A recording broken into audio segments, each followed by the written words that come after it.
여러분 안녕하십니까? 이 시간은 요한서신 6과 서로 사랑하라 두 번째 부분입니다. 본문은 요한 1서 4장 7절부터 21절까지입니다.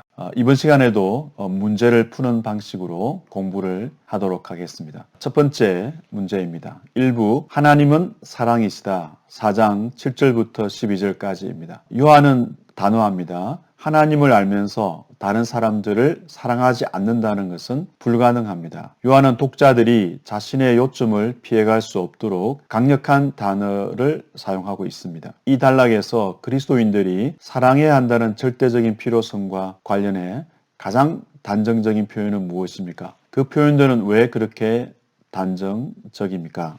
4장 7절부터 12절까지의 단락에서 요한은 형제를 사랑하지 않는 사람은 하나님을 알지 못하는 사람이다 라고 8절에서 이야기하고 있습니다. 하나님을 알지 못하는 사람이다. 다르게 말하자면 하나님을 알지 못하기 때문에 구원을, 영생을 얻지 못한 사람이라고 할 수 있겠죠. 그래서 그 형제를 사랑하지 못하는 사람은 하나님을 알지 못하는 사람이다. 참고 9절에 있는 것처럼 19절에서 21절을 보면은 하나님을 사랑한다라고 말을 하지만 형제를 미워하게 되면 그 사람은 거짓말하는 사람이다. 전반적인 내용을 보면은 하나님은 사랑이시기 때문에 하나님에게서 태어난 사람은 하나님의 성품을 DNA처럼 가지고 태어난다. 그래서 하나님의 자녀는 사랑을 이제 형제를 향해서 보여주어야 되는 것이 하나님의 자녀의 기본 속성인데 그렇지 못할 때 하나님을 사랑한다고 말해도 그 사람은 거짓말하는 것이고 하나님을 알지 못하는 사람이다. 이렇게 단호하게 이야기를 하고 있습니다. 두 번째 문제입니다. 3장 9절에서 10절에서 요한은 부모와의 유사성을 물려받은 자녀들의 이미지를 사용했습니다. 이 단락에서 요한은 사랑과 관련해 그것과 똑같은 비유를 어떻게 다시 사용하고 있습니까? 3장 9절에서 10절 하나님으로부터 태어난 자마다 죄를 짓지 아니하나니 이는 하나님의 씨가 그 속에 거함이요 그도 범죄하지 못하는 것은 하나님께로부터 났음이라. 하나님에게서 태어난 자녀는 하나님의 속성이 사랑이기 때문에 사랑을 보여주는 것으로 하나님의 자녀임을 입증한다라는 그 내용이 3장에서 나왔는데 본 단락에서도 비슷한 비유를 들고 있습니다. 먼저 그 7, 8절 내용이니까 본문을 읽어보면은 사랑하는 자들아 우리가 서로 사랑하자. 사랑은 하나님께 속한 것이니 여기 이제 우리가 속했다라고 이제 번역을 하고 있는데 속했다 또는 뭐로부터 나온다. 전치사가 뭐에 속했다라고도 볼 수 있고 이제 나온다고도 볼 수 있는데 이제 이웃을 사람들을 사랑하는 자마다 하나님께 속해 있고 또 하나님으로부터 태어난 사람이다. 이렇게 정의를 하고 있습니다. 그래서 형제와 자매를 사랑하는 사람은 그 사람이 하나님으로부터 태어났고 하나님의 자녀이고 또 하나님을 알고 있음을 입증하고 있습니다. 이렇게 볼 수가 있겠습니다. 우리가 왜 서로 사랑해야 됩니까? 7절을 보면 사랑하는 여러분 서로 사랑합시다. 왜 우리가 서로 사랑해야 됩니까? 사랑은 하나님에게 속해 있고 하나님의 성품이 사랑이고 속성이 사랑이고 하나님의 자녀인 우리는 하나님에게서부터 태어났기 때문에 당연히 한 가족인 형제와 자매를 사랑하는 것이 마땅합니다. 라고 이제 이야기를 하고 있습니다. 그래서 사랑의 기원이 하나님이심을 말하고 있습니다. 그러니까 하나님 아버지에게 우리가 속해 있다. 하나님 아버지로부터 태어났다. 이 사실은 두 가지를 이야기한다고 볼 수 있는데 하나는 하나님 아버지께서 자녀를 돌보신다라는 의미가 있겠죠. 우리가 하나님의 자녀라는 사실은 하나님의 사랑의 하나님께서 우리를 돌보신다. 자녀이기 때문에 우리를 돌보신다. 두 번째는 우리가 하나님의 자녀이기 때문에 그 가족의 전통이 있는데 부모님이 갖고 있는 어떤 성품, 부모님의 강조하는 바를 자녀들이 따라야 되는 것처럼 하나님의 가족의 하나의 가훈이라 그럴까요? 전통은 사랑이죠.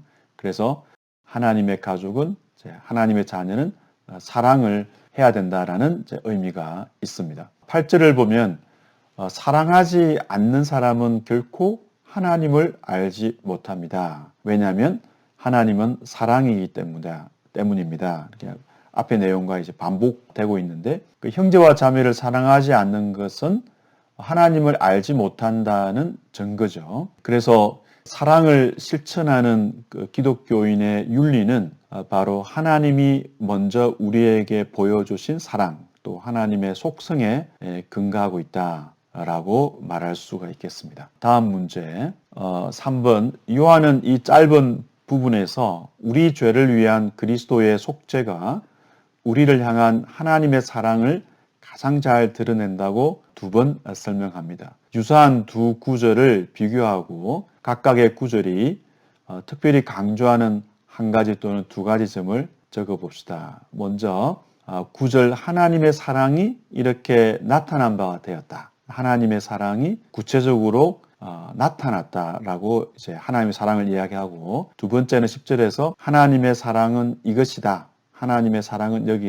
있다. 이 표현을 통해서 하나님의 사랑을 보여주고 있습니다. 9절, 10절을 한번 읽으면서 살펴보도록 하겠습니다. 9절을 보면 하나님의 사랑이 우리에게, 직역하면 우리 안에, 우리 가운데, 우리 안에 이렇게 표현할 수 있겠습니다. 하나님의 사랑은 우리 안에, 저자와 독자들이 이미 경험한 내용을 좀 이야기하는 것이죠. 하나님의 사랑은 우리에게, 우리 안에 나타났는데 어떻게 나타났느냐면 이제 그 후반절에 나옵니다. 하나님은 그분의 유일한 아들, 하나님이 자기의 독생자, 유일한 아들을 세상에 보내시는 것으로 나타났습니다. 하나님의 사랑은 하나님이 독생자를 세상에 보내시는 것으로 나타났습니다. 보내신 목적이 바로 우리를 살리기 위함입니다. 우리에게 영생을 주기 위함입니다. 9절, 10절에서 그 이야기하는 하나님의 사랑은 구체적인 표현으로 나타났다라는 의미입니다. 하나님의 사랑은 굉장히 그 구체적이고 실천적으로 나타났다는 것이죠. 그래서 우리에게 적용해 보면 하나님의 사랑이 그의 독생자를 보내시는 구체적인 행위로 나타났기 때문에 하나님의 사랑을 알고 있는, 그 사랑을 받은 성도들도 구체적인 사랑을 보여야 된다라는 이제 결론으로 나가게 되겠죠. 하나님의 사랑이 독생자를 보내시는 것으로 나타났다고 하고 있는데, 이 나타났다라는 이 단어가 하나님의 사랑이 아주 실제적이다라는, 인간이 경험할 수 있는, 실제로 이제 목격자들 같은 경우에 이 사도 요한과 같이 첫 번째 그 사도들, 목격자들 같은 경우에는 실제로 예수님께서 이 땅에 오신 모습을 보았고, 하나님이 그의 독생자를 얼마나 세상을 사랑해서 주셨는가를 직접 이제 목격을 했죠. 1장 1절에서 4절에 있는 내용을 보면은 목격자로서 요한은 그 예수님과 더불어 살았고, 예수님의 말씀과 예수님의 행위를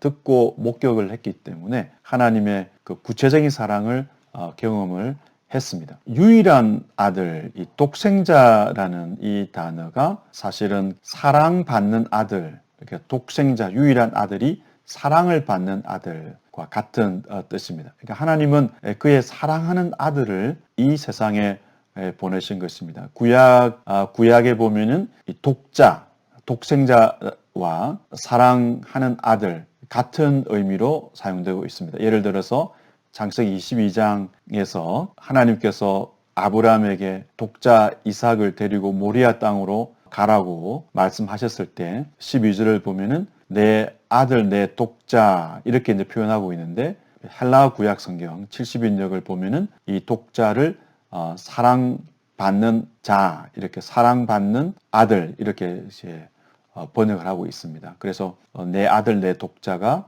내 아들, 내 사랑하는 자 이렇게 이제 번역할 수 있죠. 그래서 하나님의 독생자는 곧 하나님이 사랑하신 아들을 의미합니다. 하나님은 자기의 사랑하는 아들을 이 세상에 보내셨죠. 그것이 하나님이 우리를 얼마나 사랑하시는가를 보여주신 구체적인 증거다라고 이제 요한이 이야기를 하고 있습니다.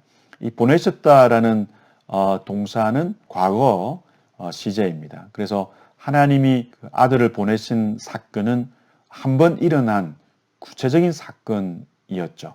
그래서 이 과거에 일어난 하나님의 구체적인 구원 사건, 사랑의 사건을 영접하는 사람은 바로 하나님의 사랑 안에 거하게 되고, 그 사랑 안에 이제 영역이, 독생자를 보내신 사랑을 영접하는 사람은 그 사람의 영역이 어둠에서 빛으로, 미움에서 사랑으로 이동하기 때문에 완전히 이동하게 된 거죠. 한번 영원히 이동하게 되고, 그래서 하나님께서 보여주신 사랑을 다른 사람에게 실천할 수 있는 그런 신분으로 변화된다는 함의가 본문에 있습니다. 하나님이 독생자를 보내신 목적은 우리를 살리기 위함이다.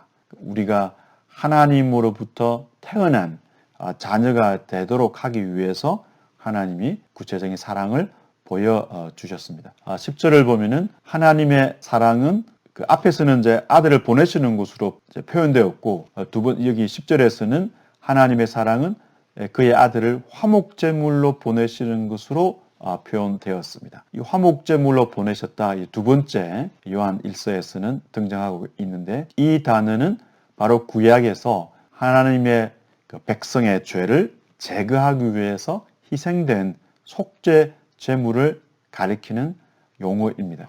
속죄 제물, 우리의 죄를 제거하기 위한 제물이죠. 그런데 이 우리의 죄를 제거함으로써 하나님과 우리와의 그 관계를 화해시키는, 화목하게 하는 역할을 하기 때문에 화목제물로 우리 성경에는 번역을 하고 있습니다. 그러니까 속죄제물로 번역해도 되고, 그 속죄제물의 어떤 목적이라든지 혜택을 의미할 때는 화목제물로 이렇게 번역을 해도 가능합니다. 이것은 하나님께서 화목제물로 그의 독생자를 우리에게 보내신 이유는 바로 하나님이, 우리가 하나님을 먼저 사랑하는 것이 아니라 하나님이 우리를 먼저 사랑하셨다는 증거가 됩니다. 그래서 10절을 시작할 때 사랑은 여기 있으니, 말하자면 사랑은 이와 같습니다. 사랑은 이와 같습니다 라는 이제 뜻이죠. 사랑은 무엇과 같습니까? 하나님이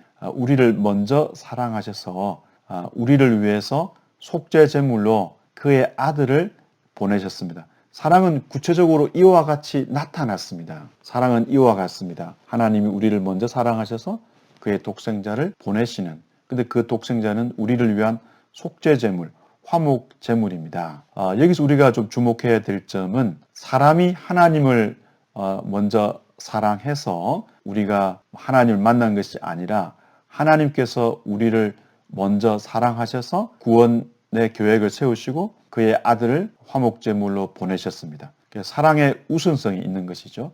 우리는 그 하나님의 사랑을 아멘으로 받아들이는 그러한 이제 반응을 보일 때 하나님의 자녀가 되는 특권을 얻게 됩니다. 다음 문제를 보도록 하겠습니다.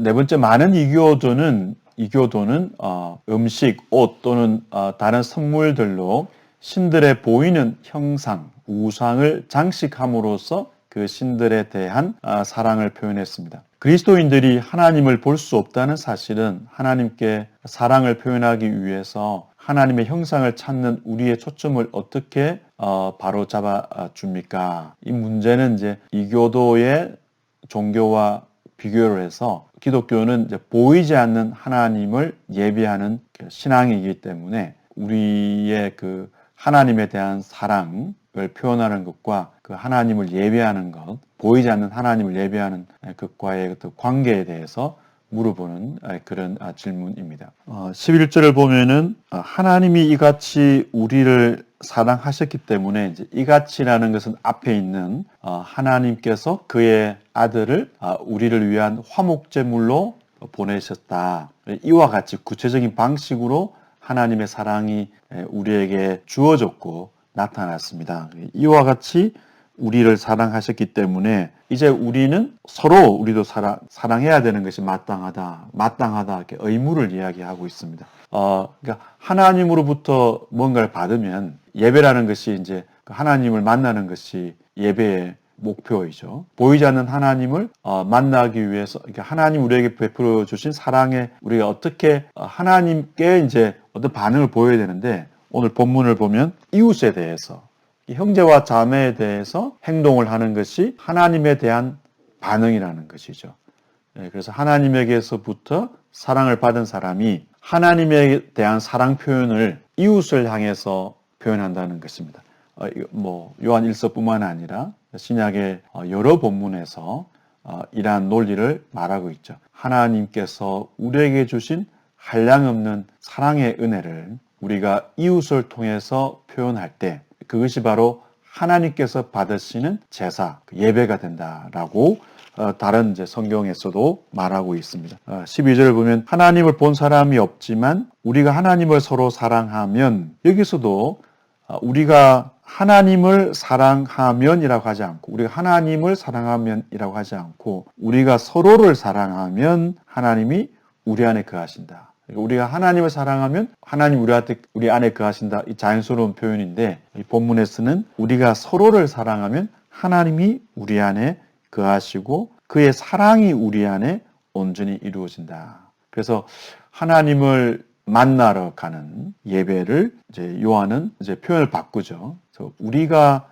서로를 사랑하게 되면 하나님이 우리 안에 거하신다. 그러니까 하나님과의 이제 만남이 이루어지는 것이죠. 12절 하반절에 그의 사랑이 우리 안에서 이제 여기서 말하는 우리 안이라는 것은 서로 사랑하는 우리를 통해서 사랑이 그 목표를 이룬다. 이 단어가 이제 온전히 이루어진다. 다르게 보면은 어떤 사랑에는 목표가 있죠. 하나님이 우리에게 독생자를 보내주실 때에는 그 사랑의 목표가 있는데, 그 사랑의 목표가 서로를 사랑하는 우리를 통해서 그 목표를 이룬다라는 말을 하고 있습니다. 그래서 하나님이 보이지 않으시는 하나님, 이 하나님을 우리가 어떻게 만나고 이 하나님에 대해서 우리가 어떻게 사랑을 표현할 수 있는가, 하나님의 그 은혜에 대해서 어떻게 우리가 반응할 수 있는가, 서로를 사랑하게 되면은 하나님과 우리가 서로 상호 내조하게 되고, 그리고 그 사랑하는 우리를 통해서 하나님의 사랑이 그 목표를 이룬다라고 말하고 있습니다. 다음 문제입니다. 2부 우리가 사랑함은 그가 먼저 우리를 사랑하셨습니다. 13절부터 21절까지 1번입니다. 요한은 이전 단락에서 다룬 주제들과 똑같은 여러 가지 주제를 이 두 번째 단락에서도 반복하고 있습니다. 반복되는 표현과 생각을 적어 보십시오. 그렇죠. 하나님이 먼저 우리를 사랑하셨다라는 제 사실도 이야기를 하고 있고, 그리고 하나님의 사랑이 온전히 이루어진다. 이제 이 표현도 말하고 있습니다. 그래서 또 형제를 사랑하지 않는 사람은 하나님의 사랑을 알 수 없다. 이것도 이제 좀 부정적인 표현인데, 앞에서는 형제를 사랑하는 사람은 그 하나님의 사랑을 아는 사람이다. 언어가 이제 반복되고 있고, 또 형제를 사랑해야 된다. 이것도 7절을 시작할 때 우리가 서로 사랑합시다. 여기서도 나왔습니다. 두 번째 문제입니다. 요한은 아느니라, 믿는다라는 뜻이죠. 아느니라와 우리가 알고 라는 진술 사이에 삼위 하나님의 각 위격이 우리를 구원하실 때 담당하시는 역할을 설명합니다. 구원의 삼위적 특징은 우리 믿음에서 사랑이 핵심적인 부분을 차지한다는 것을 어떻게 증명하고 있습니까? 요한은 13절에서 그의 성령을 우리에게 주심으로 우리가 그 안에 거하고 그가 우리 안에 거하시는 줄 아느니라 라고 말하고 있습니다. 하나님께서 우리 안에 거하시고 우리가 하나님 안에 거한다. 이 사실을 우리가 어떻게 알 수 있느냐? 성령께서 하시는 일이라는 거죠. 그래서 삼위 하나님의 사역이 사랑이라는 주제로 일하고 계시다라는 사실을 우리가 알 수 있습니다. 성부 하나님은 우리를 사랑하셨고, 사랑하시는 표현으로 그의 사랑하는 아들을 우리에게 보내심으로써 우리를 하나님의 자녀로 삼아 주셨습니다. 그의 아들 독생자 예수님은 아버지의 뜻에 순종해서 자신을 화목제물로 희생함으로써 우리를 향한 하나님 아버지의 사랑을 보여주셨습니다. 성령께서는 이 예수 그리스도의 우리를 위해 희생하신 그분이 바로 그리스도다. 그러니까 십자가에 죽으신 분이 우리를 위한 그리스도이시다라는 사실을 깨닫게 하심으로써 하나님께서 우리를 얼마나 사랑하시는가를 알고 그것을 시인하게 하시는 분이 바로 성령님이다라고 말하고 있습니다. 우리 뒤에도 이제 보겠지만 앞에서도 언급했고 예수를 믿는다라는 것, 예수를 믿는다는 것, 이것은 예수님께서 행하신 일, 하나님이 보여주신 일을 정확하게 아는 것이죠. 특히 예수님께서 우리를 위한 화목제물로 죽으셨다. 십자가 사건이 하나님의 사랑 표현인 것을 믿는 것, 그 십자가의 죽으심을 예수님의 삶의 본질로 믿는 것, 그것이 예수 그리스도를 믿는다고 하는 신앙입니다. 그래서 우리가 하나님 안에 거하고 하나님 우리 안에 거하시는 것은 사랑을 통해서 가능한데 이 모든 것을 깨닫게 하시는 분이 바로 성령님이시죠. 아마도 그 교회를 이탈한 사람들은 앞에 나왔던 표현처럼 기름 부음, 자기들이 기름 부음을 받은 사람들이다. 곧 성령을 받은 사람들이다라는 주장을 했을 것입니다. 그러나 참으로 성령님을 받았다. 성령님의 그 가르침을 받았다라는 증거는 독생자를 화목제물로 주신 그 하나님의 사랑을 깨닫는 것. 그것이 바로 성령을 받은 증거이죠.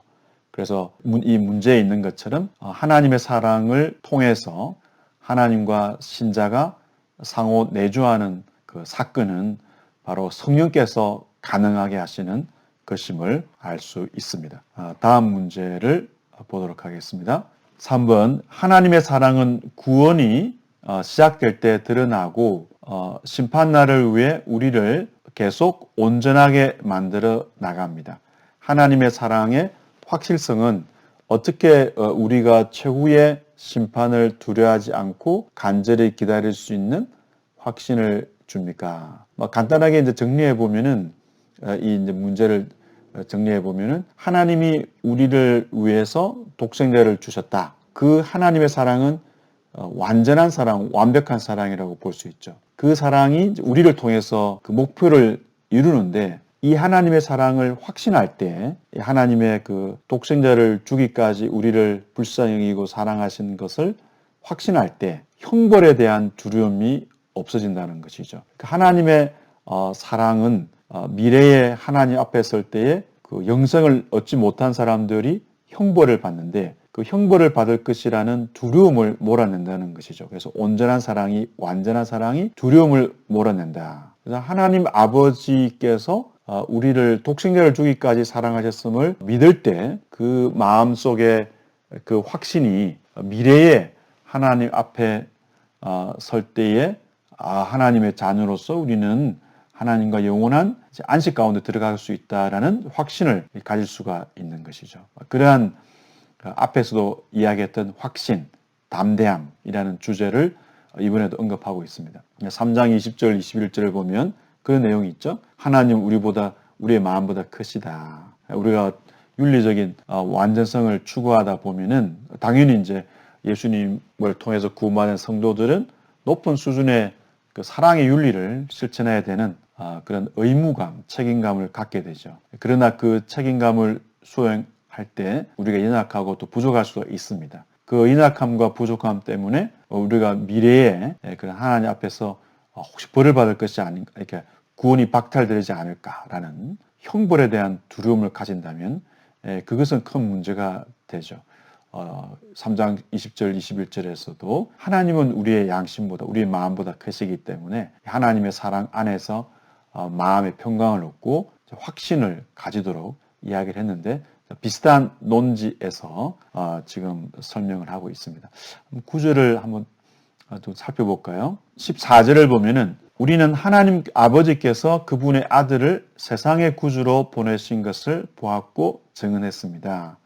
여기서 우리 사도로서 예수님의 그 성육신, 예수님께서 십자가에 고난 받으시고 또 우리를 사랑하신 구주의 모습을 목격한 사람으로서 또 사도 요한뿐만 아니라 그 목격자들이 있기 때문에 그 목격자로서 지금 증언한 내용이 뭐냐면 아버지께서 그분의 아들을 세상의 구주로 보내셨다. 여기서 구주를 세상의 구주라고 표현하는 것이 특이합니다. 구주를 세상은 이제 구주 예수님을 적대시하고 또 구주 예수님을 따르는 사람들, 예수님을 통해서 구원받은 성도들을 미워하죠. 그럼에도 불구하고 세상은 하나님께서 구원하기 위해서 독생자를 구주로 보내신 영역이죠. 그래서 이 세상에 있는 사람들을 구원하기 위해서 예수님께서 이 땅에 오셨다. 그래서 하나님께서 그의 아들을 바로 이 세상을 구원하기 위해서 주셨기 때문에 세상의 구주 이런 표현을 쓰고 있습니다. 그리고 15절을 보면은 예수께서 하나님의 아들님을 시인하면 이 시인하다라는 이 시제는 뭐 계속 시인한다는 뜻이 아니라 일생 가운데 한 번이죠. 이 하나님의 아들이심을 시인하는 자마다 예수를 하나님의 아들로 아멘으로 받아들일 때 그 사람 안에 하나님께서 거하시고 그 사람이 하나님 안에 거하는, 말하자면 이제 영원한 생명을 누리는 이제 관계에 들어가게 됩니다. 사랑하는 이제 그 부부가 커피를 마시면서 서로 이렇게 사랑의 교제를 나눌 때 상호 내주한다 이렇게 표현할 수가 있겠습니다. 그와 같이 하나님의 사랑 안에서 하나님과 우리가 대화하고 서로 이렇게 교제하는 것, 그것이 바로 상호 내주라는 표현으로 나타납니다. 16절을 보면 하나님 우리를 사랑하시는 사랑을 우리가 알고 믿었습니다. 하나님은 사랑입니다. 사랑 안에 거하는 자는 하나님 안에 거하고 하나님도 그 사람 안에 거한다. 여기서 하나님은 사랑입니다.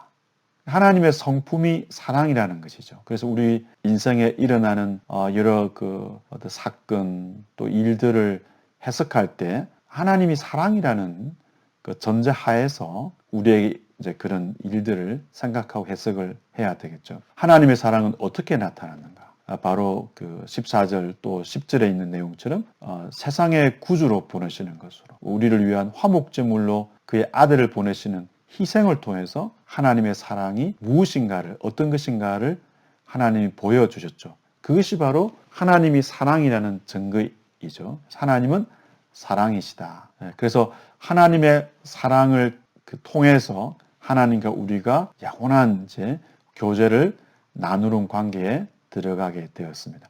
하나님의 사랑이 이렇게 구체적으로 나타났기 때문에 우리가 당연히 하나님의 사랑에 대해서 확신을 해야 되겠죠. 그래서 17절을 보면은 이로써 사랑이 우리에게 온전히 이루어진 것은 우리로 심판날에 담대함을 가지게 하려 함이니 주께서 그러하심과 같이 우리도 이 세상에서 그러합니다. 하나님의 그 사랑이 서로를 사랑하는 우리를 통해서 그 목표를 이룬다는 것이죠. 그래서 하나님의 사랑이 목표를 이루게 되는데 여기서 하나님에 대한 사랑을 지금 영접하고 하나님의 사랑을 누릴 때 우리는 이제 미래에 심판을 하나님 평가는 받겠죠. 그러나 하나님의 어떤 형벌, 하나님의 자녀가 아닌 사람에게 주어지는 형벌을 받을 것이라는 그런 이제 두려움을 가지지 않게 됩니다. 하나님의 사랑을 이렇게 독생자를 보내시기까지 우리를 사랑하신 그 사랑을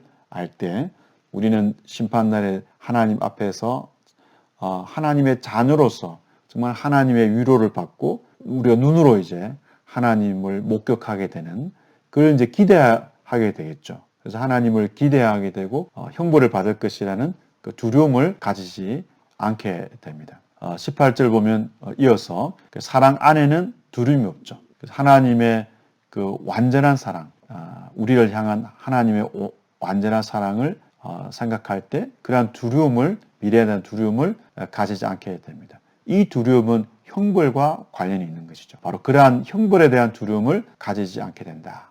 두려워하는 자마다 그 자는 사랑 안에서 온전히 이루지 못하였느니라. 우리는 하나님의 자녀이기 때문에 형벌을 두려워할 사람들이 아니라 하나님의 자녀로서 우리가 하나님의 사랑을 누리게 될 것을 기대하고 하나님과 더불어 영원히 거하게 될 것을 소망하는 사람들입니다.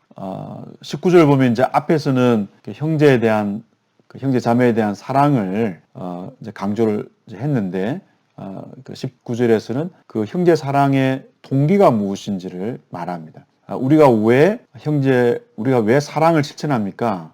우리가 형제 자매를 사랑함은 하나님이 우리를 먼저 사랑하셨기 때문입니다. 그래서 사랑의 실천의 동기는 하나님의 사랑이죠. 우리가 하나님에 대해서 사랑을 형제를 사랑하는 것으로 보여주는데 이러한 모든 사랑 행위는 하나님이 우리를 먼저 사랑하신 사랑에 근거하고 있습니다. 라고 말하고 있습니다. 누구든지 하나님을 사랑한다라고 말하면서 형제를 미워하면 그건 거짓말하는 것이고 형제를 사랑하지 아니하는 사람은 보이지 않는 그 하나님을 사랑할 수 없다. 눈으로 보이는 형제를 사랑하지 못하는 사람은 눈에 보이지 않는 하나님을 사랑한다고 할 수 없다라고 말하고 있습니다. 그리고 이제 21절에서는 형제를 서로 사랑해야 되는 행위가 바로 예수님께서 요한복음 13장과 같이 우리에게 주신 새 계명에 포함된다는 것이죠. 그래서 21절 보면 우리가 이 계명을 주께 받았다라고 말하고 있습니다. 예수님께서 우리에게 주신 새 계명 안에 그러니까 이 계명은 우리가 앞에 배운 바를 생각해 보면 이제 요한의 편지를 받고 있는 교회는 이 계명을 이미 이제 받아서 알고 있죠. 그런 측면에서는 이 계명은 새로운 계명이 아니죠. 그러나 또 예수님께서 새 언약 백성에게 주신 계명이기 때문에 또 새 계명이죠. 교회가 시작될 때 요한의 편지를 받고 있는 이 교회가 형성될 때 복음을 받았을 때 그들이 들은 그 계명 안에 이미 서로 사랑해야 된다는 그 내용이 들어 있었습니다. 그래서 하나님을 사랑하는 자는 자신의 형제도 사랑하게 되는 것, 이 기본적인 원리를 알려주고 있습니다. 그래서 보통은 이제 5장 4절 상반절까지 단락을 이렇게 이제 끊고 있습니다. 오늘 이 문제에서는 이제 21절까지로 단락을 정리를 했는데 4장 7절부터 21절까지는 하나님 사랑, 이웃 사랑이라는 주제로 요한이 성도들에게 편지를 쓰고 있습니다. 하나님의 사랑이 우리에게 구체적으로 나타났습니다. 어떻게 나타났냐면 그의 독생자를 보내시는 것으로 나타났고 우리는 성령님을 통해서 그 하나님의 사랑을 지금 알고 있습니다. 하나님께서 우리를 위해서 그의 사랑하는 아들을 화목제물로 보내신 목적은 우리가 영생을 얻도록 하기 위함이고 또 하나님과 교제하는 영원한 생명의 그러한 그 혜택을 얻도록 하기 위함인 동시에 우리가 서로 사랑하도록 하기 위함입니다. 그래서 하나님의 사랑을 늘 누리고 이 사랑을 형제와 자매를 위해서 구체적으로 희생하는 걸로 표현하는 것. 그것이 요한이 성도들에게 가르치고 있는 내용입니다. 기도하고 마치도록 하겠습니다. 하나님, 독생자 예수님을 세상의 구주로 또 우리를 위한 화목제물로 보내신 사랑을 감사합니다. 이 사랑을 생각하면서 하나님과 사랑의 교제를 누리며 살게 하시고 우리의 사랑이 형제와 자매를 위한 헌신으로 나타날 수 있도록 도와주셔서 우리의 눈에 보이는 형제를 사랑함으로써 보이지 않는 하나님을 예배하고 사랑함이 드러나기를 소망합니다. 우리가 속한 교회가 또 이러한 형제 자매를 사랑함으로써 하나님을 향한 사랑을 보이는 그런 사랑의 교회가 되게 인도하여 주옵소서. 예수님의 이름으로 기도합니다. 아멘. 여러분 수고하셨습니다.